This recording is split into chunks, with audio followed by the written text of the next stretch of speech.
தீபாவளிய 2 பேர்ல யார் எதிர்பார்த்து அதிகமா காத்திருக்கீங்க? கணவனா? மனைவியா? டு பி வெரி ஆனஸ்ட் நான் ரொம்ப எக்ஸ்பெக்ட் பண்ணேன். அதே மாரி தான் நடந்துச்சு. நேட்டிவ் கோயம்புத்தூர். பட் தல தீபாவளிக்கு நாங்க டெல்லி போனோம். அப்பா, அம்மா, தம்பி அங்க தான் இருக்காங்க டெல்லில. ஸோ டெல்லி போனோனே எனக்கு ஆர்த்தி எடுத்தாங்களோ இல்லையோ, ஃபர்ஸ்ட்டு மாப்பிள்ளைக்கு எடுத்தாங்க. அ. என் தம்பி தட்ல காசு போட்டா தான் உள்ள வரணும். அந்த மாதிரி தான் ஒரு கண்டிஷன். ஸோ அவங்க தட்ல காசு போட்டக்கப்புறம் சில அப்பதான் பேர் அந்த என்ட்ரி. ஆர்த்தி தட்ட ஆ காசுக்கு அவங்க எதிர்பார்க்கறது போடுற வரைக்கும் விட மாட்டாங்க. ஆமா. அது என்ன ரூ. 50 ரூ. 100 போடுறது, ரூ. அதேதான், 2000 அதேதான். நோட் எடுங்க. நோட்டுலாம் கேட்கல. கட்டா கேட்குறாங்க. அ. ரூ. 500 கொடுத்தா ரூ. 500 நோட்டு வேணா கட்டு குடுங்கன்னு கேட்குறாங்க. ஏய் அதுக்கு நான் எங்க போறது? 1000 போட்டேன் சார் மேக்ஸிமம். ஸோ அதுக்கப்புறம் அலோவ் பண்ணாங்க. அ. ஸோ அங்க வந்தோனே திவாலி நெக்ஸ்ட் டே அவங்க எக்ஸ்பெக்ட் பண்ற மாதிரி திவாலி இல்ல. சொந்த ஊர் பார்த்தீங்கன்னா மதுரை. ஸோ நம்ம ஊர்லாம் பார்த்தீங்கன்னா தீபாவளிக்கு 1 வாரத்துக்கு முன்னாடியே வெடி வெடிக்க ஆரம்பிச்சுருவாங்க. அ. ஸோ அதே எக்ஸ்பெக்டேஷன் தான் அங்கேயும் போயிருந்தேன். பட் அங்க டோட்டலி ரொம்ப டிஃப்ரென்ஸா இருந்துச்சு. டெல்லில obviously north Indian Diwali. So it starts in the evening. Oh! அங்க வந்து ஈவ்னிங் தான் தீபாவளி ஆ ஸ்டார்ட் ஆகும். ஃபுல் லக்ஷ்மி பூஜாக்கு அப்புறம் தான் திவாலியே ஸ்டார்ட் ஆகும். ம். டெல்லில கிராக்கர்ஸும் ban. First Diwali without crackers தான் நாங்க கொண்டாடினோம். வெடி வெடிக்காத ரொம்ப அப்செட் ஆயிடுச்சு. ஒரு வெடி கூட வெடிக்க முடியல. நம்மள கையில தூக்கி போட்டு வெடிச்சவங்க. ஸோ அங்க போயிட்டு ஒரு பொட்டு வெடி கூட போடல. பொட்டு வெடி கூட வெடிக்க முடியல. ம். இந்த வரவேற்புல எது கவர்ந்த விஷயம் என்ன உங்களுக்கு? அதெல்லாம் கோல்டன் ஆப்பர்ச்சுனிட்டி சார். ஏன்னா இங்க ஃபுல்லா நம்மள வச்சு செய்வாங்க. ஸோ எல்லா வேலையும் நம்ம தான் பார்க்குற மாரி இருக்கும். அங்க நம்ம போனா ஒண்ணு அந்த ராஜ வாழ்க்கைன்னு சொல்லுவாங்கல்ல, ஃபீல் பண்ணலாம். ரூம்ல உட்காந்துருப்போம். எல்லாம் ஆன் டைம் வரும். "ஏய் போய் எடுத்துட்டு வா." இல்லனா கூப்பிடுவேன். "ஏய் இத செய், ஏய் அத செய்." அந்த மாரி தான் போகும் எல்லாமே. அத்தை நான் ரொம்ப நல்லா பார்த்துட்டாங்க. ஃபுட்டுலாம் கேட்கவே வேணாம். ஸோ அதே மாரி மாமாவும் அதே மாரி தான். ஸோ நம்ம உட்காந்துருப்போம். டயத்துக்கு வந்துரும். எவ்ரி 1 ஹவருக்கு ஏதாவது ஒண்ணு குடுத்துட்டு இருப்பாங்க. ஃப்ரூட்ஸு, ஸ்நாக்ஸு ஏதாவது ஒண்ணு வந்துகிட்டே இருக்கும். அ. ஸோ உண்மையிலேயே மறக்க முடியாத அளவு தான் இருந்துச்சு. ரொம்ப ஃபீல் பண்ணிட்டு வந்தோம். ஐயோ! என்னடா இவ்வளோ சீக்கிரமா வரோமே அப்படின்னு. தூங்குற டைம் மட்டும் விட்டுருவாங்க. ஆமா. ஸோ அந்த அளவுக்கு ரொம்ப நல்லாவே பார்த்துக்கிட்டாங்க. ஸோ அடிஷனலா இன்னொன்னும் பண்ணியிருந்தாங்க. அது ரொம்ப அட்ராக்ட் பண்ணிருச்சு. ரூவா நோட் வந்து புதுசா அப்படியே செலவு நோட்டா வந்து ஒரு கட்டி கரெக்ட். குடுத்தாங்க. நெறைய வீடுகள்ல அந்த புது ஆமா. நோட்ட வச்சிருப்பாங்க ஸோ இன்னைக்கு அது குடுக்கணும்னு. ரொம்ப அட்ராக்ட் பண்ணிருச்சு. அப்படியே வாங்கி பீரோல எத்தன ரூவா நோட்டு? 50 ரூபீஸ் நோட் வந்து ஒரு கட்டு அப்படியே குடுத்தாங்க. ஓகே. நீங்க தான் கட்ல போடல. அவங்க கட்ட அவங்க கையில கரெக்ட்டா குடுத்துட்டாங்க. குடுத்துட்டாங்க. யார் வந்து தல தீபாவளிய 2 பேர்ல அதிகமா எதிர்பார்க்கிறது? ஆப்வியஸா நான் தான். நீங்க தான். அத நான் சொல்றேன் சார். ஆ. மத்தவங்கலாம் எவ்வளோ நாள் வெயிட் பண்ணியிருப்பாங்க அப்படின்னு சொல்லிட்டு தெரியாது. ஆனா அவங்கள பொறுத்தவரைக்கும் கிட்டத்தட்ட அவங்களுக்கு நினைவு தெரிஞ்சு ஒரு 15 இயர்ஸா வெயிட் பண்ணிட்டு இருந்திருக்காங்க. தல தீபாவளிக்கு.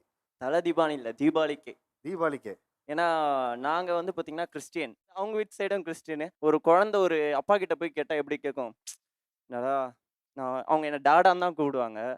"டாடா எனக்கு வந்து பார்த்தீன்னா சின்ன வயசுலேருந்தே ஒரு ஆசை இருக்கு தெரியுமா?" அப்படின்னாங்க. "சொல்லுமா" அப்படின்னு. "இல்லடா எல்லாருமே வந்து பார்த்தீங்கன்னா தீபாவளிக்கு இது மாரிலாம் வந்து பார்த்தோன்னா புது ட்ரெஸ்லாம் போடுறாங்க, பட்டாசுலாம் வெடிக்கிறாங்க. இதுவரைக்கும் என் லைஃப்ல நான் பண்ணதே இல்லடாடா." நான் சும்மா தான் கேட்டேன். எப்படியும் பண்ண மாட்டாங்க அப்படின்ட்டு. பார்த்தா அவங்க நான் நெனச்சு கூட பார்க்க முடியாத அளவுக்கு செலிப்ரேட் பண்ணாங்க. தீபாவளி கொண்டாடவே கூடாது என் மைண்ட் செட்ல எங்க வீட்ல விதைச்சுட்டாங்க.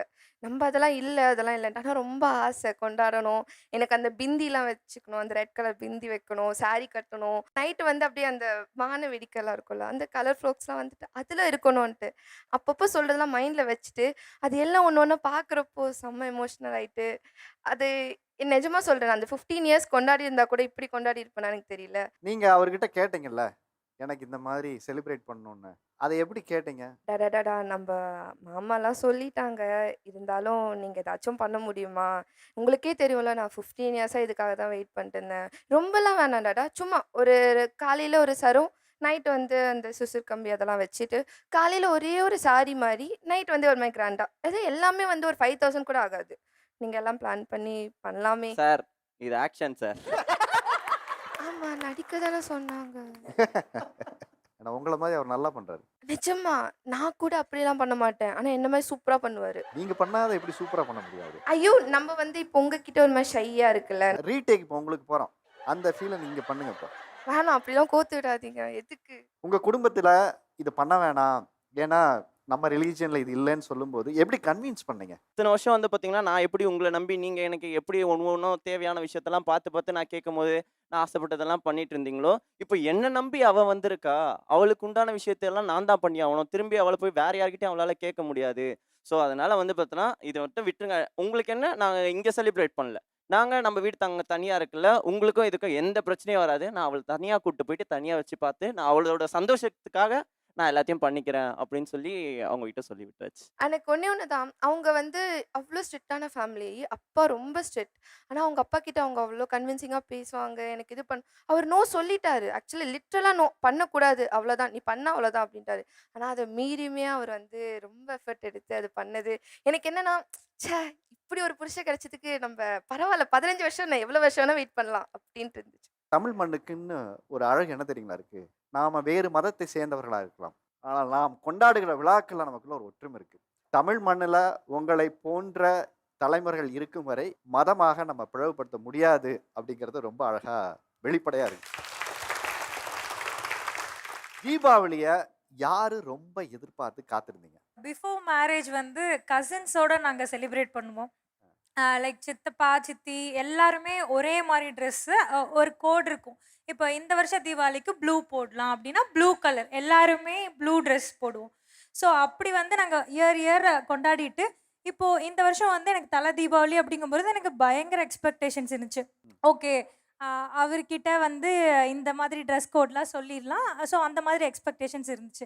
அப்போ தான் வந்து ஒரு விஷயம் சொன்னார் சார். சின்ன வயசுலேருந்து எனக்கு பட்டாசுனாவே பிடிக்காது. எனக்கு பிடிக்காத ஒரே ஃபெஸ்டிவல் தீபாவளி தான். நான் தீபாவளி டைம் எங்கேனாலும் எஸ்கேப் ஆகிடுவேன். தயவு செஞ்சு என்னை எதிர்பார்த்துறாதீங்க கிட்ட இந்த மாதிரி சொன்னோடனே எனக்கு அது பயமாக கடுப்பாக இருந்ததை விட எனக்கு ரொம்ப ஷாக்கிங்காக இருந்துச்சு. ஏன்னா ஒரு பையனுக்கு ஒரு பட்டாசு பிடிக்காதா, இது என்னடா அது ஒரு அப்படின்ற மாதிரி இருந்துச்சு. உங்களுக்கு தடபுடலாக ஒரு பெரிய ஏற்பாடெல்லாம் பண்ணி வச்சு தலை தீபாவளிக்கு உங்களை வரவேற்க இருக்கும்போது தலை தெறிக்க ஓடி இருக்கீங்களே, ஆளை விடுங்கன்ட்டு. அது ஏன்? பொண்ணு பார்க்க வரும்போதே வந்து சொல்லிட்டேன், எனக்கு பட்டாசுனா பயம் தீபாவளிக்கு. நான் வந்து மேக்ஸிமம் வந்து எப்படியாச்சும் எஸ்கேப் போயிடுவேன் அப்படின்னு சொல்லிட்டேன். அதுக்கப்புறமேட்டு அது மீறி அவங்க என்ன பண்ணியிருந்தாங்கன்னா, நாங்கள் கரெக்டாக தலை தீபாவளிக்கு என்ட்ரு ஆகும்போது பார்த்தீங்கன்னா, நல்லா ரெட் கார்பெட்லாம் விரிச்சு போட்டு, சாங்ஸ் எல்லாம் போட்டு, ஃபேமிலியில் ஒவ்வொரு மெம்பர்ஸும் கையில் ரோஸ் கொடுத்து வெல்கம் பண்ணாங்க. ஆனால் நான் அதுக்கு முன்னாடி என்னன்னா, இவகிட்ட ஃபோன் பண்ணி பேசிட்டேன். சுற்றி எத்தனை வீடு இருக்குது, அதில் எத்தனை சின்ன சின்ன பசங்க இருக்கிறாங்க, அதில் யார் யாரெல்லாம் பட்டாசு வெடிப்பா அப்படிங்கிற மாதிரிலாம் கேட்டுட்டு, சரி இத்தனை பேர்லாம் இருக்காங்க, சும்மா சொல்லிட்டாங்க இவங்கெல்லாம் பட்டாசுலாம் வெடிக்க மாட்டாங்கல்ல, திருப்பதி போகிறாங்கன்ட்டு. சாப்பிடும்போது திடீர்னு ஒருத்தர் டுமில் வெடிச்சான். வெடிச்சோடனே அப்படியே அவ்வளோதான் தூக்கி போட்டது. இன்னும் வெடிக்க மாட்டான்னு சொல்கிற, போய் பார்த்துட்டு வா அப்படின்னு சொல்லிட்டு போய் பார்த்தோம்னா, கரெக்டாக வீட்டு வாசல்லே ஒரு பையன் எல்லா வருஷமும் திருப்பதி போயிருப்பானமா, அந்த வருஷம் மட்டும் போகவே இல்லை. அதுக்கு பின்னாடி இருக்கவங்க அவங்க சொந்தக்காரங்களாம் கூட்டிகிட்டு வந்து அங்கேயே வெடிச்சிட்டு இருக்கிறாங்க. திடீர்னு ஈவினிங் எல்லா ரிலேஷன்ஸும் வராங்க. அந்த ட்ரெஸ் கோட் இருக்குல்ல சார், நான் சொல்லியிருந்தேன். ஸோ அப்போ அந்த ட்ரெஸ் கோடில் ஃபோட்டோஸ் எடுக்கலான்னு பார்க்கும்போது ஆளை காணோம் சார். திடீர்னு எனக்கு ஃபோன் பண்ணுறாரு, இல்லை நான் படத்துக்கு வந்துட்டேன், எப்படியாச்சும் மேனேஜ் பண்ணிக்கோ. ரிலேஷன்ஸ் கிட்ட நான் எப்படி சார் சொல்கிறது? நான் வந்து நல்லா அந்த ஸ்வீட் ஸ்நாக்ஸ்லாம் ரொம்ப பிடிக்கும். சீடை, இப்போ இது வெள்ளை பணியாரம், அது இதுன்ட்டு சாப்பிடுவோம் நாங்கள். இவங்களுக்கு அதெல்லாம் புதுசு. எல்லாம் மாப்பிள்ளைக்கு கொடு, மாப்பிள்ளைக்கு கொடு, மாப்பிள்ளைக்கு கொடு, நம்மளை வச்சே போய் கொடுக்க சொல்கிறப்ப தான் லைட்டாக வலிச்சிச்சு. நான் சாப்பிட்டேன். எனக்கு வந்து ஆக்சுவலி எனக்கு பிடிக்கல. அவங்க வந்து என்னடா ரொம்ப நல்லா இருக்குன்றாங்களே அப்படின்னு. சரி வழி இல்லாம சூப்பராக இருக்கு அப்படின்னு சொல்லிட்டாரு. வழி இல்லாமல் வீட்டில் ஷோ பார்ப்பாங்க, அதுக்கு தான் நான் கேட்குறது. போட்டு விட்டீங்க சார். சரி சரி அதனால தான் ஃபஸ்ட்டு சொல்லிட்டு சொன்னேன். மேபி நல்லா இருந்திருக்கும். நான் ஃபர்ஸ்ட் டைம்ன்றதால எனக்கு அப்படி இருந்திருக்கு. மழுப்பல் பதிலாம் வேணாம், உண்மையான பதில சொல்லிட்டீங்க. இல்லை சார், இப்போ போகும்போது ஒன்றா போகணும்ல. இல்ல இல்ல, நீங்க மனசு விட்டு சொன்னீங்கன்னா மாப்பிள்ளைக்கு அடுத்த விட ரொம்ப சரியா செஞ்சு கொடுப்பாங்க. நீங்க ஏன் தப்பா நினைக்கிறீங்க?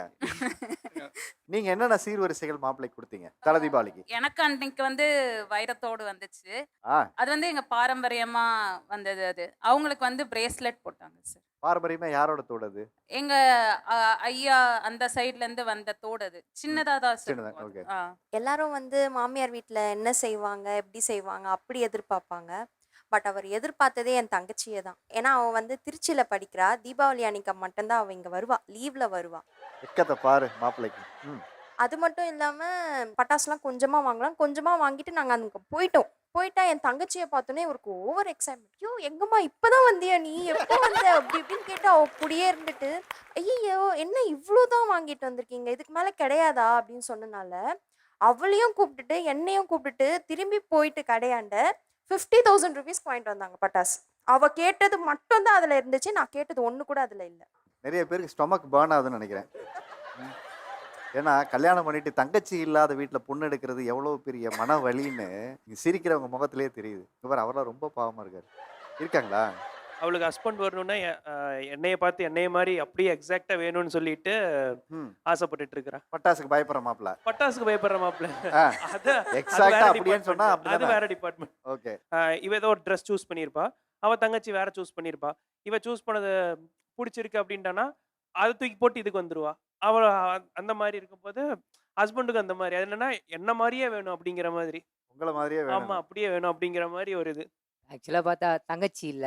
தங்கச்சின்னா ரொம்ப பிடிக்கும். அவங்க தங்கச்சி இருந்தா நம்ம தங்கச்சினா எல்லா தங்கச்சியும் ஒண்ணு தானே. ஸோ அதனால ஒரு சார் எக்ஸ்ட்ரா தங்கச்சியை தான் டார்லிங்னு கூப்பிடுவாங்களா சார்? சார் செல்லமா கூப்பிட்டா தப்பா சார்? மச்சினிச்சுல ஒரு தனி பாசம் இருக்கும்ல. சார் டெய்லி என்ன சாப்பிட்டியான்னு கூட கேட்க மாட்டா சார். டெய்லி அங்க மெசேஜ் போயிடும். ஆ. சாப்பிட்டியாம்மா? கரெக்டா சாப்பிடு, நல்லா படி, ஆ. நான் சப்போர்ட் பண்றேன், நீ எதுக்கும் எதிர்பார்க்காத, லவ் மட்டும் பண்ணிடாதன்னு சொல்லுவாரு சார். இல்ல சின்ன வயசுல ம். டிசிஷன் வந்து தப்பா எடுத்துருவாங்களோ, அட அட அட அட. கொஞ்சம் லேட் ஆகணும்ல. உங்களுக்கு என்ன வயசாகுது? எனக்கு 24 சார். பெரிய வயசு தான். ம். உங்க வீட்ல என்ன செய்முறைகள் இருக்கு? இந்த நகை போடுறது, இல்ல மாப்பிள்ளைக்கு இருக்கு சார். சரி. செயினும் மோதிரமும் போட்டாங்க சார். அப்புறம் வண்டி வாங்கி கொடுத்தாங்க சார். சார் அந்த வண்டி வாங்கி கொடுத்து ஃபர்ஸ்ட் டைம் யாரை சார் கூட்டு போவாங்க? அவங்க என் தங்கச்சியை தான் சார் கூட்டு போனாங்க. அதனால தான் நான் அதை சொல்லலை. என் தங்கச்சி வா வா வா வா ரைட் போலாம், வா வா வா அப்படின்னு சொல்லிட்டு அவங்கள தான் ஏத்திட்டு போனாங்க. என்னப்பா? நான் தல தீபாவளி ஷோ பண்ணலாம்னு நினைச்சேன். உங்களுடைய தல தீபாவளி யாரு அதிகமா எதிர்நோக்கி காத்திருந்தாங்க? அவர் தான் சார். அவர்தான். ஏன்னா நாங்கள் வந்து இன்டர் ரிலீஜியன் மேரேஜ். ம். அவர் வந்து முஸ்லீம், நான் வந்து ஹிந்து. எங்கள் வீட்டில் தலை தீபாவளி செலிப்ரேஷன் பண்ணக்கூடாதுன்னு சொல்லிட்டாங்க. ஆ. ஏன்னா நான் வந்து கன்சீவாக இருந்தேன். கன்சீவ் ஆனதை மறைச்சிட்டோம். வீட்டுக்கு தெரியாதா? ஆமா, இல்ல தீபாவளி கிட்ட வந்துருச்சு. ம். அப்படி முன்னாடி தெரிஞ்சா தலை தீபாவளி நடக்க முடியாதுல்ல, அதனால மறைச்சிட்டோம். ஓ, அதுக்கப்புறம் எல்லாமே நாங்கள் பர்ச்சேஸ் பண்ணதுக்கு அப்புறம் சொல்கிறோம் நான் ப்ரெக்னெண்ட்டாக இருக்கேன் அப்படின்னு. அதான் அந்த பர்ச்சேஸ்க்காக வெயிட்டிங் மாப்பிள்ள. சொல்லுங்க. அதனால தலை தீபாவளி ரொம்ப வெயிட் பண்ணேன். உங்களுக்கு என்ன எதிர்பார்ப்பு இருந்தா தல தீபாவளி மேல? ஏன்னா கன்சீவ் ஆனது கூட சொல்ல வேணாம்னு சொல்லிட்டு தல தீபாவளி எதிர்நோக்கி காத்திருந்தீங்களா? என்ன காரணம்? ட்ரெஸ்ஸு, இந்த ரிங்கு, அது பலகாரம், ஆ. அதெல்லாம் பண்ணுவாங்க. ரொம்ப பப்பு நல்லா தான் என்னெல்லாம் போட்டாங்க சொல்லுங்க. உங்களுக்கு என்னெல்லாம் செஞ்சாங்க? அதெல்லாம் விட அவருக்கு என்ன ஃபர்ஸ்ட் சமைச்சிங்க அதை சொல்லுங்க. இதுதான் ஃபர்ஸ்ட் அவர் ஏந்து கேட்குற கொஸ்டினே சார். என்ன சமைச்சீங்கன்னு? மட்டன் எல்லாமே சமைச்சோம் சார். இந்த கேள்வி கேட்டவொடனே உங்க முகத்துல தான் ஒரு பிரகாசமான சிரிப்பு வந்தது. சொல்லுங்க. மாமனார் மாமியார் வீட்ல அவங்க பண்ண பத்தி என்ன கிளாஸ் எடுத்தாங்க உங்களுக்கு? ஸ்பெசிஃபிக்காக சொல்ல போனால் இவங்க வந்து லேட் சைல்டு. 16 இயர்ஸ் லேட்டாக தான் பிறந்தாங்க. என் பொண்ணு வந்து எது கேட்டாலும் நான் இல்லைன்னு சொல்ல மாட்டேன். அவள் ரைட் ஃப்ரம் இந்த ஸ்கூல் காலேஜ் எதுவாக இருந்தாலும் சரி, அவள் பார்க்குறா இது வேணும் அப்படின்னு சொன்னான்னா எல்லாம் இது பண்ணிவிடுவேன். ஸோ எதுவுமே வந்து நான் வந்து அவள்கிட்ட ஒரு கேள்வி கூட கேட்க மாட்டேன் அப்படின்னு எல்லாம் சொல்லிட்டு லாஸ்ட்டாக அதனால தான் வந்து நீ உன்னை லவ் பண்ணுறான்னு சொன்னப்போ நான் ஓகே சொல்லிட்டேன்ட்டாங்க பொசுக்குன்னு. ஆ. எங்கள் அப்பா பிஸ்னஸ் பண்ணாங்க, அதுக்கு ஹெல்ப் பண்ணிட்டு இருந்தேன் நான். ஸோ அப்புறம் எனக்கு அந்த ஃபிட்னஸில் இன்ட்ரெஸ்ட் இருந்தது. ஸோ ஃபிட்னஸ் லைனில் கொஞ்ச நாள் இருந்தேன். ஆன்ட்டிக்கு எப்படின்னா ஃபிட்னஸ் லைனில் இருக்கிறது பிடிக்கல. ஸோ பொண்ணு வந்து டாக்டராக இருக்காங்க, நான் பிடெக் முடிச்சிருக்கேன். ஸோ நீ இதுக்கேற்ற மாதிரி ஏதாவது பண்ணலாமே, ஏன் ஃபிட்னஸ் லைனை பார்க்குற அப்படின்ற மாதிரி ப்ரொஃபஷனலாக போக சொன்னாங்க. ஸோ அதுக்காக இப்போ வந்து கரியர் சேஞ்ச் ஓவருக்காக நான் ஐடிக்கு இது பண்ணிட்டு இருக்கேன். சார் நான் வந்து ஆக்சுவலாக சாஃப்டான கேரக்டர் தான் சார். அவங்க கொஞ்சம் ரகடு. அவங்க வீட்டில் ஃபஸ்ட்டு அவங்க அம்மா சொன்னது வந்து நீ ரொம்ப பாவம் சக்தி அப்படின்ட்டு. அங்கவே எனக்கு புரிஞ்சிச்சு. அவங்க மட்டும் இல்லை, அவங்க ஃபேமிலியே சொன்னாங்க. ஆ. ஆடு கசாப்பு கடைக்கு போனா என்ன ஆகும்? வெட்ட வேண்டியதான் சார். ஆ. தினம் தினம் வெட்டிட்டு தான் சார் இருக்கிறாங்க. நான் தானே வெட்டிட்டு தான் இருக்காங்க. ஆமாம் சார். என்னெல்லாம் அப்படி அட்ஜஸ்ட் பண்ணிக்கிறீங்க அவங்களுக்காக? அவங்க எதுவுமே சொல்ல மாட்டாங்க சார். எனக்கு இது வேணும், எனக்கு இது பிடிக்கும் அப்படின்னு சொல்ல மாட்டாங்க சார். எல்லாமே நானே தெரிஞ்சுக்கணும், நானே பண்ணணும். எப்படி சார் முடியும்? நீங்க சொல்லாம அவருக்கு எப்படிமா தெரியும் எல்லாமே? இல்லை சார், நான் சொல்லியிருப்பேன், எப்பயாச்சும் சொல்லியிருப்பேன். ஆனால் அதை அவர் ஞாபகம் வச்சிருக்க மாட்டார். நான் வந்து அவர் எப்பயாவது சின்ன விஷயம் சொன்னால் கூட அதை ஞாபகம் வச்சுட்டு அவருக்காக செய்வேன். அவர் பர்த்டேக்காவது இல்லை எப்பயாவது சொல்லியிருப்பார் அவர். அதை நான் வந்து அவருக்காக அந்த டைம் அந்த நோட் பண்ணி அதை நான் வந்து செய்வேன். ஆனால் அவர் வந்து அதை நோட் பண்ண மாட்டார். அப்போ மறந்துடுவார். எனக்கு வந்து இன்னைக்கு இதை சாப்பிடணும் போல இருக்கு, அது உனக்கு நான் ஆல்ரெடி சொல்லிட்டேன், நீ என்னன்னு கண்டுபிடிச்ச எனக்கு வாங்கி கொடு அப்படின்னு சொல்லுவேன். அவரை வச்சு செய்யணும்னு நினைக்கும் போது தானே இதை செய்வீங்க. உண்மை சொல்லுங்க. ஆமாம், கண்டிப்பாக. அப்போ வந்து நமக்கு கோவம் வரும். ஆ. அப்புறம் எது கையில் கிடைக்குதோ அது உடையும். எப்படி எப்படி சிக்கியிருக்க பார்த்தீங்களா சார்? இதெல்லாம் உங்க பொறுப்பு மாப்பிள்ள. இந்த குடும்பத்துக்கு நீங்க தான் மகன், மருமகன் இல்லை அப்படிங்கிற விஷயம் அநேக மாமனார் மாமியார் சொல்லியிருப்பாங்க. அப்படி நீங்க அவங்க உங்ககிட்ட சொன்ன விஷயங்கள் இருக்கா? இப்போ வந்து அவங்க அண்ணனுக்கு வந்து பொண்ணு பார்த்துருக்கேன். அப்போ கேட்பாங்க, அப்பா இது மாதிரி ஓகே இந்த பொண்ணு இருக்குது, நீங்கள் ஓகேப்பா ஓகே சொல்லிட்டீங்களாப்பா, நீங்கள் சொன்னீங்களா பார்த்து முடிச்சிடலாம், அவனுக்கும் ஓகேன்னு சொல்கிறாங்க, நம்ம பேசி வேணால் பார்க்கலாம் அப்படின்னு சொல்லுவாங்க. எது இருந்தாலும் என்கிட்ட கேட்பாங்க. அவங்க வீட்டில் வந்து யாருன்னா உடம்பு சரியில்லைன்னா கூட நைட்டில் வந்து கூட்டும் போகிறதுக்கு யாரும் இல்லை. அப்போ நான் அந்த இடத்துல இருந்து அந்த வேலையை பண்ணுறேன். அந்த மாதிரி உங்க கணவர்கள் எல்லாம் மருமகனாக தான் வீட்டுக்கு வந்தாங்க. ஆனால் உங்கள் வீட்டில் மகனாக பார்க்கறதுன்னு ஒரு இடம் மாறி ஒரு பொறுப்பு கொடுத்துருவாங்க. பொண்ணை கேட்டு செய்கிறத விட மாப்பிள்ளையை கேட்டு செய்யணும்னு ஒரு இடம் மாறி இருக்கும் இல்லையா? அந்த மாறின பொறுப்புகளை எடுத்துக்கிட்டாங்களா? இன்னும் அந்த பொறுப்பை தட்டி கழிக்கிறாங்களா? தட்டி கழிக்கிறாங்க. எங்களுக்கு 2 வீடு இருக்கு. ஓகே. அதுல வந்து ஒரு வீடு வந்து கொஞ்சம் இது ஒர்க்லாம் பண்ண வேண்டியது இருக்கு. அவங்க சொல்லிட்டாங்க, "சரிப்பா, நீ வந்து இந்த வீடு வந்து நீ பண்ணிக்கோ. இது நீ ரெடி பண்ணிட்டு உனக்கு என்ன வேணுமோ நீ யூஸ் பண்ணிக்கோ. நீ பிசினஸ்க்கு யூஸ் பண்ணிக்கிறியோ, இல்ல நீ செலவு பண்றியோ, என்ன பண்றியோ, நீ அத பண்ணிக்கோ. ஆனா இது உன்னோடது." கிட்டத்தட்ட எங்களுக்கு 1 1/2 வருஷம் ஆகுது கல்யாணம் ஆகி. இன்னும் அந்த வீடு எப்படி இருக்கும்னு கூட அவரு போய் பார்க்கல. இத்தனைக்கும் நான் தனி பொண்ணு. நம்ப ஒரே ஒரு பொண்ணு தான். Single child. அவங்க தான் வந்து எல்லாமே பார்த்துக்கணும். கல்யாணத்துக்கு முன்னாடி, நான் பார்த்துக்கிறேம்மா, நான் செஞ்சுக்கிறேம்மா." அப்படி இப்படி பொண்ணு வர வரைக்கும் எல்லாம் ஓகே, ஓகே, ஓகே, ஓகே சொல்லிட்டு, வந்த பிறகு பார்த்துக்கலாம், செஞ்சுக்கலாம். இன்னும் பண்ணல. எந்த பொறுப்ப அவர் எடுத்துக்கிட்டாரு? எந்த பொறுப்ப தட்டி கழிக்கிறாரு? டிசிஷன் எடுக்கிறது வந்து கரெக்டாக தெளிவாக எடுப்பாங்க சார். லேண்ட் சம்மந்தமாவோ இல்லை ஒரு இன்வெஸ்ட்மெண்ட் ஷேர் மார்க்கெட் அந்த மாதிரி இதுலலாம் வந்து நல்ல டிசிஷன், நல்ல ரிசர்ச் அனாலிசிஸ்லாம் பண்ணி நல்லா எது பெஸ்ட்டோ அதை வந்து எல்லாருக்குமே ஷேர் பண்ணுவாங்க சார். இல்ல அவர் எந்த பொறுப்பையுமே தட்டி கழிக்கல. எல்லாத்தையுமே எடுத்துக்கிட்டாரு. ஃபுல் ரெஸ்பான்சிபிலிட்டிஸுமே. ஆக்சுவலா வந்து நாங்க வந்து இப்போ எங்க மாமியார் வீட்ல இருக்கோம். இப்போ என் தங்கச்சி வந்து சென்னையில ஒர்க் பண்றா. இன்கேஸ் அவ வந்து சென்னை போயிட்டு வரா அப்படின்னா, அது மிட்நைட் 2:00 இருந்தாலும் அவர் எழுந்து போய் அவளை கூட்டிட்டு போய் எங்க அம்மா வீட்ல விட்டுட்டு, அவ அவ வீட்டுக்குள்ள போயிட்டதுக்கு அப்புறம் அவங்க எங்க அம்மாவை எழுப்பி சொல்லிட்டு தான் அவர் வருவார். ஏன் நீங்க காதல் திருமணத்தை எதிர்த்தீங்க? நாங்க கிறிஸ்டினு, அவங்க இந்து. அவங்க வந்து கேட்டாங்க அவங்க அம்மா. அப்போ நான் கொடுக்க மாட்டேன்னு சொன்னேன். 1 வருஷம் கழிச்சு பாருமா, அப்போ தெரியும் உனக்கு அப்படின்ட்டு. அவங்க அதை சொல்லும்போது எனக்கு தோணலை, என்ன சொல்ல போறாங்க அப்படின்னு சொல்லிட்டு. அதுக்கப்புறம் தான் தெரியுது இந்த பொண்ணு இந்த மாதிரி வேலைக்கு தான் கிளம்பி போச்சு என்கிட்ட சொல்லிட்டு. ஒரு 11 மணி இருக்கும் அந்நேரத்துக்கு, அம்மா நான் கல்யாணம் பண்ணிட்டேன் அப்படின்றா. எனக்கு வார்த்தையே வரல. அப்படியே எச்ச கூட முழுங்க முடியல. அந்த மாதிரி கஷ்டமாயி போச்சு எனக்கு. காலைல வேலைக்கு கிளம்பின பொண்ணு இந்த மாதிரி ஆயிடுச்சு அப்படின்னு சொல்லிட்டு. அதுக்கப்புறம் திருப்பி சமாதானம் எங்கள் மூத்தார் மச்சினை எல்லாம் சொல்லி சமாதானம் பண்ணி ஒரு ஃபங்க்ஷன் ஒன்று பண்ணிட்டோம். உடனே ஒரு 3 மாதத்துக்குள்ளேயே. ஏன்னா வீட்டுக்கு தலை பொண்ணு, என்ன பண்ணுறதுன்னு சொல்லிட்டு நாங்கள் சமாதானம் ஆயிட்டோம். சமாதானம் பண்ணி கல்யாணம் பண்ணிக்கணும் நீங்க ஏன் நினைக்கல? ஆக்சுவலி நாங்கள் வந்து மேரேஜுக்கு அவசரப்படலை. என்ன நினச்சாங்கன்னு தெரியல. இவங்க அம்மா நம்ம வீட்டில் வந்து கேட்டதுக்கப்புறம் அவங்க ஒத்துக்க மாட்டேன்னு சொன்ன உடனே இவங்க தான் கூட்டிகிட்டு போய் அவங்க வீட்டில் வச்சு என்னை கல்யாணம் பண்ணாங்க. எனக்கே ஒரு ஷாக் சார். வீட்டுக்கு போனாக்கா நாங்கள் ஓடி போயெல்லாம் கல்யாணம் பண்ணிக்கல. ஆக்சுவலி பார்த்தீங்கன்னா வாழை மரம், தோரணை, சீரியல் செட்டு எல்லாமே போட்டு அவங்க வீட்டில் பத்திரிக்கை அடித்து அவங்க வீட்டு சைடில் எல்லாருக்கும் கூப்பிட்டு என்னை மட்டும் கூட்டிகிட்டு போய் மேரேஜ் பண்ணிட்டாங்க. அம்மா வந்து மாமியார் வந்து கேட்கும்பொழுது அம்மா வந்து அவங்க கதையை கொஞ்சம் சொல்லியிருக்காங்க. இவங்க வந்து பார்த்துட்டு போனதுக்கப்புறம் நிறைய எங்கள் மாமியார் என்கிட்ட பேசினாங்க. இந்த மாதிரி, அப்போ நீ உண்மையாக அவனை லவ் பண்ணலையா அப்படின்ற வார்த்தையை வச்சுட்டாங்க என்கிட்ட. எனக்கு அது ரொம்ப கஷ்டமாக போச்சு. அப்போ நம்மளுடைய லவ்வை ப்ரூவ் பண்ணுறதுக்கு நான் என்ன பண்ண முடியும்? இவங்களுக்கு நான் உண்மையாக இருந்ததுனால அவங்க கூப்பிட்ட வார்த்தைக்கு நான் போக வேண்டியதாக போயிடுச்சு சார். ஆனால் எனக்குள்ள ஒரு பிடிவாதம், கொடுக்கக்கூடாது, நீ தலை பொண்ணு, நீ போயிட்டேன்னா அடுத்த பிள்ளைங்கள நான் எப்படி காப்பாற்றுவேன்? ஒரு தம்பி தங்கச்சி ஒன்று இருக்குது. அப்போ அதுங்களுக்கு வர்றதெல்லாமே அலைன்ஸ் இதுவாக தானே வரும். அதுக்கெல்லாம் நான் ஆளாகணுமா அப்படின்னு சொல்லிட்டு எனக்குள்ள ஒரு வருத்தம். செம்ம பிடிவாதம் சார். பிடிவாதம்னா பாருங்க சிரிக்கிறாங்க. இப்பவும் இருக்கு சார் அந்த பிடிவாதம். எங்ககிட்டயே காட்டுவாங்க. அதாவது உங்களுடைய எதிர்பார்ப்பு இந்த திருமணத்துல நல்லா வச்சு பார்த்துக்கக்கூடிய ஒரு பையன் நம்ம பொண்ணுக்கு தேவையா? நம்ம ஜாதி, நம்ம மதத்துல, நம்ம இனத்துல நல்ல பையனா வேணுங்கிறது நம்ம தேவையா இருக்கா? ஜாதியும் வேணும், அதே போல நம்ம பிள்ளைய நல்லா பார்த்துக்கணுன்ற நம்பிக்கை. அப்படி ஒரு ஆசைப்பட்டது நான். நீங்க நினைச்ச மாதிரி உங்களுக்கு ஒரு மருமகன் கிடைக்கல. உங்க பொண்ணு நினைச்ச மாதிரி ஒரு மாப்பிள்ளை அவங்களுக்கு கிடைச்சிட்டாங்க. இப்ப உங்க மனசு எப்படி இருக்கு? திருப்தியாக தான் இருக்கு. அவர் நல்லா தான் பார்த்துக்கிறாரு. இருந்தாலும் அவங்க கல்யாணம் பண்ணி வச்சுட்டாங்க அவங்க சைடு. நாங்கள் எங்கள் மத பிரகாரம் அவங்கள கூப்பிட்டு வச்சு 3 மாசத்துல ஃபங்க்ஷன் மாதிரி பண்ணி எல்லாருக்கும் தெரியப்படுத்தி. இது எல்லா பெற்றோர்களும் செய்யற ஒரு பெரிய ஆத்ம திருப்தி. உங்க இஷ்டத்துக்கு ஒரு கல்யாணம் பண்ணிட்டீங்க, எங்க முறைப்படி ஒரு கல்யாணம் ஆமா. பண்ணீங்க. நான் வந்து காதலுக்கு எதிரி அப்படிலாம் இல்லை. நான் வந்து சின்ன வயசுல நீங்கள் சொன்னீங்களே 70s 80s சொல்லியிருந்தீங்களா, அந்த டைமில் நான் லவ் பண்ணுறப்போ இல்லை அப்படி சொல்லிட்டு எனக்கு அரேஞ்ச் மேரேஜ் தான் பண்ணாங்க, ஊரில் பார்த்து வச்சு பொண்ணு. அதுக்கப்புறம் என் பசங்க 2மே பையன் தான் எனக்கு. சின்னவன், இவன் பெரியவன், ஒருத்தன் சின்னவன். 2 பேருமே ஃப்ரெண்டு மாதிரி தான் பழகுவான் அவங்ககிட்ட.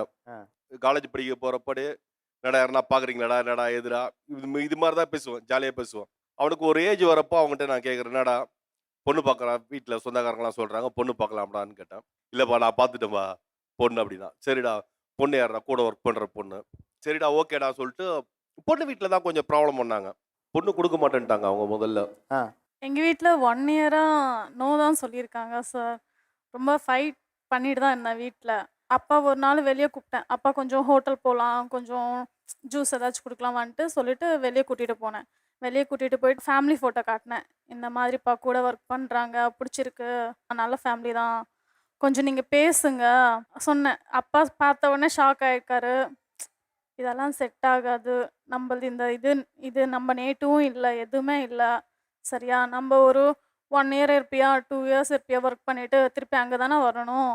அங்க தானே நம்ம செட்டில் ஆக போறோம். இதெல்லாம் செட் ஆகாது சொன்னேன். அப்பா ஜஸ்ட் நீங்க பாருங்கப்பா. நீங்க பேசுங்க உங்க ஃபேமிலி கிட்ட.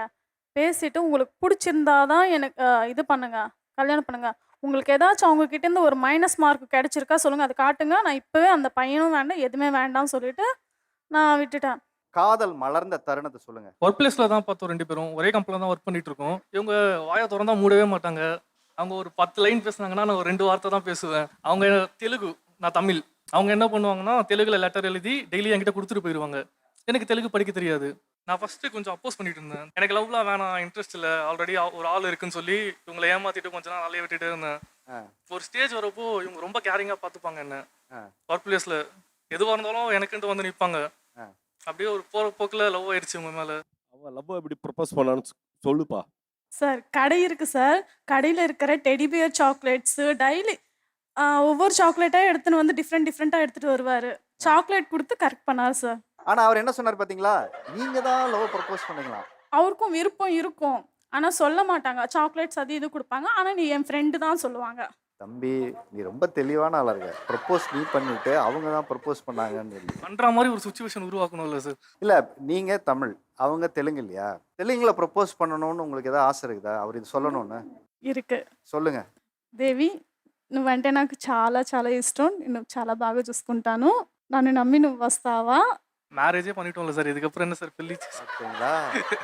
மேரேஜ் ஆகி 1 மாசத்துல எல்லாம் முடிஞ்சிடுச்சு. இன்னும் என்ன சொல்லணுங்கிறாரு. ఇది என்னோட డ్రీమ్. కొంచెం కొంచెం ట్రై చేసిన బావా. బేబీ నువ్వు పెళ్లి చూసుకుంటావా? తప్పకుండా నిన్నే చేసుకుంటాను మామా. சார் தப்பா பேசுறேன்னு சொல்றாங்க சார். கண்டிப்பா. அவ பயங்கரமா பேசுவான் சார். அவ அந்த பாப்பாவை ஃபர்ஸ்ட் என்கிட்ட இன்ட்ரடியூஸ் பண்றான். என்கிட்ட பேசவே மாட்றா. ஏன் பேச மாட்றான்னு சொல்லிட்டு எனக்கு புரியவே இல்லை. அவகிட்ட கேட்குறேன், என்னடா பாப்பா ஏன்டா பேச மாட்ற?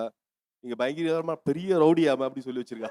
என்ன சொல்லுவாங்கன்னா எங்க வீட்டில் கொஞ்சம் ஸ்ட்ரிக்டா ஒத்துக்கலன்னா நீ பயப்படாத. அப்பா டானு சரிங்களா? அவங்களுக்கு எல்லாருமே பயப்படுவாங்க. அப்பா நீ கவலைப்படாத, தூக்கிட்டே வந்துருவோம் நாங்கெல்லாம். அப்பா இப்படி இப்படி போட்டதுக்குள்ள அப்படி தூக்கிட்டு வந்துருவாரு. நீ எதுக்குமே கவலைப்படாத, அப்பா இருக்காங்க. இப்படிதான் சார் சொல்லுவாரு. இவங்களை பார்த்தோம் நிறைய தெலுங்கு படம் பார்ப்பேன். ஆந்திரா பார்டர் தாண்டி போய் ஆமா சார். லவ் பண்ணியிருக்காரு இல்லையா? ஆமா சார். ஸோ அப்போ வேற மொழி வேற மாநிலம், அதை எப்படி நீங்க வந்து சமாளிச்சீங்க? இங்க இருந்து ஒரு ஒரு 25 பேருக்கு 30 பேருக்கு மேல நான் கூட்டிட்டு போயிட்டு நான் அவங்க அப்பாட்ட நான் பேசுறேன். சார் இது மாதிரி உங்களுக்கு பையனுக்கு பிடிச்சிருக்கு, எனக்கும் பிடிச்சிருக்கு. வீட்டாங்க பார்த்தா எனக்கு பிடிச்சிருக்கு. எனக்கு 2மே பையன்தான். உங்க பொண்ணு அமிச்சிங்கன்னா நான் பொண்ணா பார்த்துக்கிறேன் அப்படின்னு தான் சொன்னேன் அவங்க அப்பா கிட்ட. அவங்க அப்பா கொஞ்ச நேரம் யோசிச்சாங்க. அவங்க அண்ணன் பேசுனாங்க. சரி நீங்க பேசுறது உங்களுக்கு எனக்கு பிடிச்சிருக்கு அப்படின்னு சொல்லிட்டு அவங்க ஓகே சொல்லிட்டாங்க. நீங்க எதிர்பார்த்த மாதிரி மருமக வந்திருக்காங்களா உங்களுக்கு? பொண்ணு மாதிரிங்க சார். எனக்கு பொண்ணு கிடையாது. அவளுக்கு அம்மா கிடையாது. 4 வயசுலேயே அம்மா இறந்துட்டாங்க. அம்மா கிடையாது. அதனால அம்மா மாதிரி நம்ம அவ கூட அவள் என்னென்ன ஆசைப்படுறாளோ. கல்யாணத்துக்கு வந்த அவங்க கூட அவங்க அம்மா கூட பிறந்த 8 பேர் அக்கா தங்கச்சிங்க சார். 8 பேருமே சொல்லியிருக்காங்க அந்த பொண்ணு வந்து அன்புக்கு ஏங்குறவ. அதுக்கப்புறம் நான் இவங்க டிகிரி முடிச்சே ஆகணும்னு சொல்லிட்டேன். நீங்கள் +2 படிச்சிருந்தாங்க, டிகிரி முடிச்சே ஆகணுன்ட்டேன். நான் இவங்க அம்மா தான் ரொம்ப டென்ஷன் ஆகி வீடெல்லாம் பிரச்சனை பண்ணி இவங்கள போலீஸ் ஸ்டேஷனுக்கு இட்டுன்னு போய் பையன் மேலே கம்ப்ளைண்ட் கொடு, டிகிரி முடிக்கிறவங்க கம்முன்னு இருன்னு பொண்ணை கூட சமாளிச்சிட்டேன். அம்மாவை சமாளிக்க முடியல. அது எப்படி லவ் பண்ண? அவங்க கம்ப்ளைண்ட் கொடுத்ததுல உங்களுக்கு உடன்பாடு இல்லையா? இல்லை சார். எதுக்கு 4 வருஷம் போனால் அதுவே புட்டுக்கும் சொல்ல முடியாது. 4 வருஷம் டிகிரி முடிக்கிறதுக்கு அதுக்குள்ளேயே அது வந்து அதுக்குள்ள பிரேக்கப் புட்டுக்கும். நீ ஏன் அதுவே அவசரப்பட? புட்டுக்குன்னு நினைச்சீங்க? ஆமா, நீ ஏன் நீ பிரச்சனை பண்ணி தான் அவளை இன்னும் அதிகமாக்குறேன்னு நான் சொன்னேன். கேட்கல அவங்க. அம்மாவோட மென்டாலிட்டி எப்படி இருந்ததுன்னா, அம்மா கேஸ்ட் ரொம்ப பார்ப்பாங்க. இப்போ வந்து ஒரு தாகம் எடுக்குது, எங்கேயோ ஒரு இதுக்கு போயிட்டு இருக்காங்க, ரொம்ப தாகம் எடுக்குதுன்னா அந்த வீட்டில் போய் நான் வாங்கி குடிக்கணுமா அப்படின்னு இப்போ வரைக்கும் சொல்கிறாங்க. ஆஃபீஸில் வந்து சில பேர் இன்வைட் பண்ணுவாங்கன்றதுக்காக அவங்க ஃபங்க்ஷனுக்கு போவாங்க. ஆனால் அங்கே போய் சாப்பிட மாட்டாங்க. அண்ட் இன்னொரு விஷயம் அம்மா என்கிட்ட சொல்லிகிட்டே இருந்தது என்ன அப்படின்னா, இவன் பார்க்க நல்லாவே இல்லை, கருப்பாக இருக்கான், கேவலமாக இருக்கான், இவெல்லாம் ஒரு ஆளுன்னு நீ எதுக்கு லவ் பண்ணுற? அவங்க என்ன ஜாதியோ என்ன மதமோ எதை கொண்டு வந்து எதோட சேர்க்க பார்க்குற? இதெல்லாம் சொல்லும் போது நான் ஏன் அதை பண்ணக்கூடாதுங்க அந்த வயசு. அப்போ எனக்கு என்ன தோணுச்சுன்னா, ஏன் அதை நான் பண்ணக்கூடாது? ஏன் இவனுக்கு என்ன, ஏன் இப்படி கருப்பாக இருக்கவனை லவ் பண்ணக்கூடாதா? கருப்பாக இருந்தால் வந்து யாருக்குமே பிடிக்கக்கூடாதா என்ன? உங்க மனைவியோட முடிவை நீங்க எப்படி பாக்குறீங்க? டெய்லி டார்ச்சர், தினமும் டார்ச்சர் பண்ணுவாங்க. டார்ச்சர் பண்ணி அவங்களுக்கு ரொம்ப உடம்பு முடியாமல் ஆயிடுச்சு. மைக்ரைன் தலைவலி வேறு, அவங்களுக்கு வீசிங் வேறு ரொம்ப அதிகமாகி அவங்க வந்து கால்நடை ஆய்வாளராக ஒர்க் பண்ணுறாங்க. இப்போவும் ஒர்க் பண்ணிகிட்டு இருக்காங்க. வேலைக்கு போக முடியாத நிலமை ஆயிடுச்சு. ரொம்ப அவங்களால ரொம்ப டார்ச்சர். அப்புறமா சமைக்காமல் விட்டாங்க சார் வீட்டில். நானும் பையனும் எப்படி சாப்பிடுவேன்? எங்கள் அம்மா வீட்டில் விட்டேன். நான் என் பையனுக்கும் எனக்கும் சாப்பாடு கிடையாது. ஒரு நாள் ஹோட்டலில் சாப்பிட்லாம், டெய்லி எப்படி சாப்பிட முடியும்? திரும்ப நானே சமைக்க ஆரம்பிச்சிட்டேன் சார். இன்னும் 10 வருஷம் ஆகுது கரண்டியை பிடிச்சி. நான் தான் சமைச்சிட்ருக்கேன். அன்னைக்கு விட்ட சமையல் தான். ஆமாம் சார்ன்றேன். நான் ஏதோ போய் இது மேடைக்கு பேசலை. அதுக்கப்புறம் இவங்க வந்து இல்ல அவங்க கிட்ட இந்த ஒரு ஜாதி பிடிவாதம் இருந்தது இல்லையா? அதை நீங்க குறைக்கவோ இல்ல மாத்தவோ எவ்வளோ ட்ரை பண்ணேன் சார், முடியல சார். ஒருத்தவங்க புரிஞ்சுன்னு கேட்குறாங்கன்னா அவங்ககிட்ட பேசலாம். கேட்கவே மாட்டேன்னு காதை மூடுறவங்ககிட்ட நம்ம எப்படி பேச முடியும்? அந்த மாதிரி கேரக்டர் அவங்க. அதுக்கப்புறம் நான் விட்டுட்டேன். அதுக்கப்புறம் இவங்க மேரேஜ் பண்ணிட்டு இப்போ இருக்காங்க. நீங்க ஒய்ஃபுக்கு சப்போர்ட் பண்ணீங்களா அந்த நேரத்துல, மகளுக்கு சப்போர்ட் பண்ணீங்களா? மகளுக்கு தான் சப்போர்ட் பண்ணேன். எனக்கு வந்து அப்ப டிகிரி என்ன அவங்க ரியாக்ட் பண்ணாங்க பொண்ணுக்கு சப்போர்ட் பண்ணும்போது? அதான், நீ செல்லம் கொடுத்து உன்னால தான்டா அப்படி கெட்டு போயிட்டான்ட்டாங்க. அவ கெட்டது காரணமே நீ தான்டா அப்படின்னு சொல்ல ஆரம்பிச்சிட்டாங்க. இப்போ அவங்க அம்மா ஒரு ஸ்டேட்மெண்ட் சொன்னாங்கல்ல, என் சாதியில தான் எனக்கு கல்யாணம் பண்ணி கொடுக்கணும் அப்படிங்கிறது இருக்கு இல்லையா? நீங்க கல்யாணம் ஆகி இன்னைக்கு உங்களுக்கு ஒரு குழந்தை இருக்குல்ல, நீங்க இந்த ஸ்டேட்மெண்ட்டை உங்க வாழ்க்கையில அப்ளை பண்ணணும்னு நினைக்கிறீங்களா, இல்ல எங்க அம்மாட்ட இருந்து நான் கத்துக்க கூடாதுன்னு நினைக்கிறீங்களா? கண்டிப்பா மாட்டேன். எந்த ஜென்மத்திலையும் மாட்டேன். அது வந்து எனக்கு ஸ்கூல் டேஸ்லேருந்தே அது கிடையாது. இன்னைக்கு வரைக்கும் நான் யார்கிட்ட பழகினாலும் நீங்கள் என்ன ஜாதி என்ன இது மதம் என்னன்னு பார்த்து பழகினது கிடையாது. அண்ட் ஸ்கூலில் சொல்லி கொடுத்து தானே வளர்க்குறாங்க எங்களெல்லாம். என்ன சொல்லி கொடுக்குறாங்க? ஜாதிகள் இல்லையடி பாப்பான்னு சொல்கிறாங்க. அப்போ இருக்கும்போது நான் எதுக்கு ஜாதியை பார்க்கணும்? அண்ட் அது ஒன்றுத்துக்கும் உதவாது சார். இல்ல அவங்க ரொம்ப அழகா ஒரு விஷயம் கேட்குறாங்க. சாதிகள் இல்லையடி பாப்பான்னு ஸ்கூல்ல எங்களுக்கு சொல்லி கொடுத்து நாங்க பாடம் படிச்சு வளர்றோம். ஆனா கல்யாணம்னு வரும்போது நீங்க சாதியும் மதையும் கையில பிடிச்சிட்டு இருக்கீங்களே, நாங்க எதை ஃபாலோ பண்றது? அறிவு கொடுக்குற கல்வி சொல்றதை ஃபாலோ பண்ணுமா, இல்ல பரம்பரையா எமோஷனலா நாம ஒரு சாதியிலையும் வழக்கத்திலையும் வளர்ந்துருக்கோம், அதை நம்ம நம்பி வாழணுமான்னு ஒரு முடிவு எடுக்கணுமான்னு ஒரு குழந்தைங்களுக்கு ஒரு பெரிய தடுமாற்றம் இருக்குல்ல, அதை ஏன் அதை நம்பி இன்னும் பிடிச்சிட்டு இருக்கீங்க? இன்விடேஷன் வைக்க போகிறேன்னு வச்சுங்களா, பையன் லவ் மேரேஜா அப்படின்னு கேட்பாங்க ஃபஸ்ட்டு. ஆமாங்க. பொண்ணு என்ன ஜாதி? பையன் லவ் பண்ணால் பொண்ணு என்ன ஜாதின்னு கேட்பாங்க. பொண்ணு லவ் பண்ணால் பையன் என்ன ஜாதின்னு கேட்பாங்க. நம்ம சரின்னு ஒருத்து போனாலும் கொடுக்குறத தானே கேட்குறாங்க. இதை நீங்க ஏன் சாதி பார்த்து கல்யாணம் பண்ணணும்னு நினைக்கிறீங்க? சார் இப்போ வந்து ஜாதிகள் இல்லையடி பாப்பா அப்படின்னு சொல்றாங்க. ஆனா எந்த புத்தகத்திலயுமே லவ் பண்ணி கல்யாணம் பண்ணணும்னு சொல்லலையே சார். காதல்ங்கிறது இயற்கை. சாதி மதம் கடவுள் இதெல்லாமே நம்ம உருவாக்கிட்டு நமக்கானது தான். 17 வயசு வந்துருச்சுன்னா எல்லா உயிரினத்துக்கும் வரும். நம்ம அதை ஜாதிங்கிற ஒரு கட்டுப்பாட்டுக்குள்ள கொண்டு வந்து அடைக்க வேண்டிய நிர்பந்தம் என்ன? நம்ம ஒரு ஆள் நினைச்சா வந்து ஜாதியை வந்து மாத்த முடியாதுங்க சார். எல்லாருமே நினைச்சாதான் ஜாதியை விட்டு வெளியே வர ரொம்ப முடியும். கரெக்டா சொன்னீங்க. உங்க குடும்பத்துல இருந்து ஆரம்பிங்க. இப்ப நாங்க எங்க குடும்பத்துல இருந்து ஆரம்பிச்சிருக்கிறோம். நீங்க போய் எல்லாரையும் திருத்த முடியாது. ஜாதி மறுப்பு திருமணம் நடக்கும்போது தான் 2 குடும்பங்கள் 2 சமூகங்கள் சேரக்கூடிய வாய்ப்பு கிடைக்கும். எனக்கு இப்போ ஏஜ் வந்து 21 ஆகுதுன்னா என்னை இவ்வளோ வருஷமா வளர்த்தவங்களுக்கு என்ன ஒரு நல்ல பையன்கிட்ட கொடுக்கணும்னு அவங்களுக்கு தோணாதாங்க சார். 21 வயசு வந்தும் உங்களுக்கான துணையை உங்களுக்கான வாழ்க்கையை உங்களுக்கு தேர்ந்தெடுக்க தெரியல அப்படிங்கிறது சரியான வளர்ப்பு கிடையாது. தேர்ந்தெடுக்கிற தவறான முறையில தேர்ந்தெடுக்கணும்னு ஒண்ணுமே கிடையாது. நமக்கு ஒருத்தரை பிடிச்சிருக்கு, நல்லவரா இருக்காரு, படிச்சிருக்காரு, வேலை பார்க்கறாரு, சம்பாதிக்கிறாரு, நாங்க நல்லபடியா இருக்கிறோம், எங்க வாழ்க்கையில சின்ன பிரச்சனை இருக்கு அப்படின்னா பெத்தவங்க வந்து நிக்கிறதுல தப்பு கிடையாது. ஒரே ஒரு நிமிஷம் சார், எங்க அக்கா இங்கதான் இருக்கா. அவ வந்து நாங்க வந்து இன்டர் காஸ்ட் மேரேஜ் தான் பண்ணியிருக்கா. எங்க அம்மா அப்பா அடிச்சாங்கன்றதுக்காக வீட்டை விட்டு வெளியே வந்து அவ கல்யாணம் பண்ணிக்கிட்டா. இப்போ வந்து 2 வருஷம் ஆயிடுச்சு எங்க அக்கா கல்யாணம் முடிச்சு. பேபி அபாசன் ஆயிடுச்சு. அப்போ வந்து எங்க அம்மா அப்பா வந்து பார்க்கவே கிடையாது. இப்ப 2வது பெண் குழந்தை பிறந்திருக்கா, அப்பயும் பார்க்கல. அப்பதான் நானே போய் பார்த்தேன். ஏன்னா அவங்கள பத்தி எனக்கு எங்க இருக்காங்க எதுவுமே தெரியாது. அந்த 2வது குழந்தை போய் பார்க்குறப்பதான் எங்க அக்கா அந்த இடத்துல வந்து அவங்க மாமியா நாத்தனா எல்லாரும் இருப்பாங்க சார். இப்போ ஒரு விஷயம் என்னன்னா, அவ வந்து ஒண்ணு எதுவுமே போட்டு போகாம, பொருள் பணம் எதுவுமே கொண்டு போகாம அந்த இடத்துல போய் அவ என்ன பேச முடியும்? அதுவே எங்க அப்பா அம்மா பார்த்து வச்சிருந்த மாப்பிள்ளையா இருந்தா அவங்களால ஏதாவது ஒரு பிரச்சனை எங்க அக்கா ஓங்கி பேசுவாள. இப்ப அவளால பேச முடியாதுன்னு நான் சொல்றேன். அதாவது நான் எங்க அப்பா அம்மா சூழ்நிலையை வச்சு பேசுறேன்னு ஒழிஞ்சு இதுல நான் ஜாதியை கொண்டுட்டே வரல. நான் அக்ரி பண்ணுறேன் சார். அதுவும் இருக்குது. 3 வருஷம் ஆச்சு ஆக்சுவலாக மேரேஜ் ஆகி. 2 வருஷம் ரொம்ப ஸ்ட்ரகிள் பண்ணி தான் வந்திருக்கோம். அப்போ வந்து அவங்க வீட்டு சைடும் பெரிய பேக்ரவுண்ட் கிடையாது. என் வீட்டு சைடு பேக்ரவுண்ட் இருக்குது, ஆனால் சப்போர்ட் பண்ணல எங்களுக்கு. ஸோ அப்போ வந்து நாங்கள் ரொம்ப கஷ்டப்பட்டோம். நான் இல்லைன்னுலாம் சொல்லலை, ரொம்ப கஷ்டப்பட்டோம். அதை வந்து சான்ஸாக எடுத்துக்கிட்டு நிறைய பேர் என்ன சொன்னாங்க, இவங்க வீட்டு சைடும் சொந்தக்காரவங்களும் ஏதாவது எங்கள் அத்தையை நான் ஏன்னா அம்மான்ற இடத்துல இப்போ எனக்கு எங்கள் அத்தை தான் இருக்காங்க.